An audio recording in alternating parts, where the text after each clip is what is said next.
On today's show, Luka Doncic. What?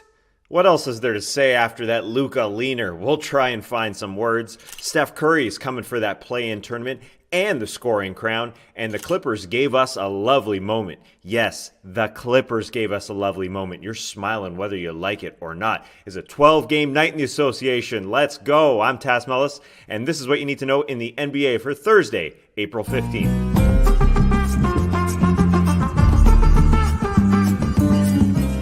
Good morning, everybody. Let's start with Luka the Magician. Of course, we're starting there. We are not worthy. Dallas in Memphis. It looked like Memphis had this one. It looked like it was over. I'm glad I stayed up late. After midnight Eastern is late for me doing this early morning show, but it's always a lot more special seeing these moments live. And this moment, I will remember. And thank you to Grayson Allen, because of Grayson's missed free throws, it was all worth it. The Grizzlies' Grayson Allen missed 2 free throws with Memphis up 2 with 2 seconds left, leaving the door open. Let's all thank Grayson Allen because it gave us the Luka Leaner. Luka got the inbound, had to step around Jonas Valanciunas, who wasn't going to foul. Luka planted his foot behind the three-point line, leaned in, was off balance. He was like at a 45-degree and chucked in a three with one hand on the ball, just let her float. Oh my goodness, what is there to say? Great Grizzlies response on Twitter of just, bruh. That's it, 4 letters, bruh. Yeah, because it looked like it was over, and that floater is pretty unbelievable. The photos coming from it, everything, just how he was falling down on the floor. And it looked like Doncic had made a mistake with 12 seconds left, down 3. Doncic kind of looked for a 3 himself, but it wasn't there. So he went into the lane. It was foul, taking a 2. Other guys were available for a 3.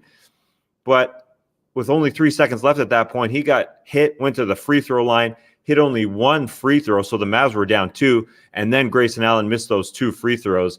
And then we got this. I flashed back to last year's playoffs where Luka had that wild game winner versus the Clippers in OT, game 4, if you remember that step back, the double bang from Mike Breen on the call. Bang, bang. We got that from Breen. That was special. This guy is special. My freaking goodness. The Mavericks are only 1 game back of 6th, and they despise the play-in tournament, so they want to get up to 6th, and the rest of their schedule is as easy as it gets in the NBA. So Luka could be starting here a run for the Mavericks to get them out of the play-in tournament spot. We might not get Luka in the play-in tournament, but it sure looks like we're getting Steph Curry. Steph had 42 points in just 29 minutes versus OKC. He hit 11 threes, had a perfect third quarter where he went 8 for 8 and scored 25 points in that quarter. Woo. And he could catch Bradley Beal for the scoring lead in the coming weeks. Beal is at 31.0. Steph is at 30.7. That would be his 2nd scoring title of his career. The Warriors locked in and got a win to stay in the play-in tournament if the season ended today. And they got a little more breathing room with the Pelicans loss behind them. The Pelicans took on the Knicks. We had Zion Williamson comparisons on our Beach Step-In podcast on Wednesday. I compared him to Charles Barkley and LeBron, the handle of a big man in Charles Barkley, the finishing of LeBron James. Trey went a little off the board. He went with Tony Parker along with Shaquille O'Neal because Parker could get into the lane but didn't shoot threes, and Shaq's finishing. Whatever your comparison is, the Pelicans need to get more three-point shooting around Zion this offseason. They hit 11 fewer threes than the Knicks, and they're shooting under 25% from 3 the last 5 games. Zion's still getting his points without shooting around him because he's that freaking good, but life would be so much easier. He had 25 points on 10 of 19 shooting in this one. I overestimated Steven Adams' addition to this team. I just thought he'd be tough and help out, but him combined with Eric Bledsoe's struggles and Lonzo Ball out, there's just not enough shooting. They haven't been able to find it around Zion Williamson. There is going to be some rejigging of that lineup in the offseason. Let's stick in the West before jumping to the East on Wednesday's busy schedule because we got a heart warmer here. The Clippers got a nice win in the standings without Kawhi Leonard or Paul George in the lineup when it didn't look like it was going to happen. Down 11 late in this game, they came back, and their hero was Reggie Jackson, playing in his first game in Detroit since being waived last season. He buried the game winner with only 2 seconds remaining on the clock. And the camaraderie afterwards is some nice morale. The celebration after the shot. Call me the body language doctor, but I like this for the Los Angeles Clippers. Even Kawhi Leonard had to friggin' smile. And just one note here, Nikola Batum coming off the bench, but closing games for the Clippers. He had a 3-block game and then a 5-block game recently coming into this one. Him, along with Kawhi and Paul George, throwing a point guard, whether it's Beverly or Rondo, and then a bigger guy, Marcus Morris or Zubats. That's their closing lineup. It's looking great. They're shooting great from the three-point line. Always a question mark when they get into the postseason. Will they deal with adversity well? But right now, they're playing so well. The Clippers look like they'll finish no lower than third in the standings because it'll be hard for Denver to catch them without Jamal Murray, although they took care of Miami as they started life without Jamal. Michael Porter Jr. had 25 to lead 6 guys in double figures. Nikola Jokic is triple-double, getting everybody involved. What a nice guy, right? It's on his shoulders, and he tore up the Heat defense. To the east we go, Orlando, Chicago. The Bulls night peaked pre-game when Josh Robbins of The Athletic tweeted a joke that Nikola Vucevic responded to, or Vucevic made the joke anyways. Josh Robbins reporting for the Magic that Mo Bamba wasn't going to play, and Vucevic responded with Vucevitis, playing against his old team. But my God, that was the peak of the night because the Magic got everything they wanted against the Bulls defense. Everything.